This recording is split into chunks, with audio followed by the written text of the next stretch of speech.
Habari, karibu The Pregnancy Suite Tanzania. Leo ningependa kuongelea kiundani kabisa kuhusu huduma tunazozitoa katika suite yetu.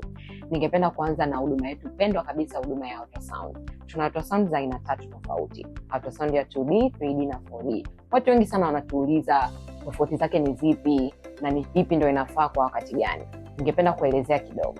2D ni ile ambayo wote tunaijua, picha inakuwa nyeusi au nyeupe. Hii inasaidia sana mimba ikiwa changa, kwa sababu unajua kama mimba ina tatizo lolote, unajua kama mimba imefunga nje ya kizazi au mimba imetoka au mimba inaendeleaje. Kwa hiyo ina umuhimu sana kufanya ultrasound ya 2D. 3D ni ultrasound ambayo inaonyesha uhalisia wa mtoto wako akiwa tumboni.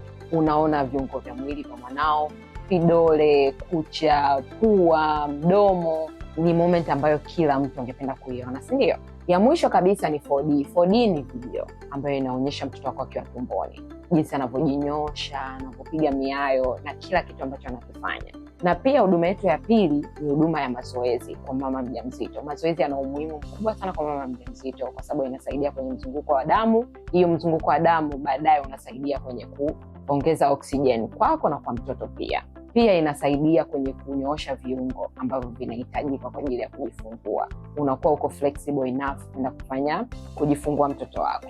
Na pia huduma yetu ya mwisho kabisa ni huduma ya kuonyesha jinsia ya mwanao. Tunafanya party, gender reveal party, ambayo utachagua wewe. Ungependa iwe ya kawaida tu ya ndani, watu wachache, au ungependa iwe party kubwa ambayo unaweza kualika watu kutoka sehemu tofauti tofauti. Tunafanya hivi vyote, tunakusikiliza wewe. Karibuni sana The Pregnancy Suite, tunawasubiria kwa hamu kabisa.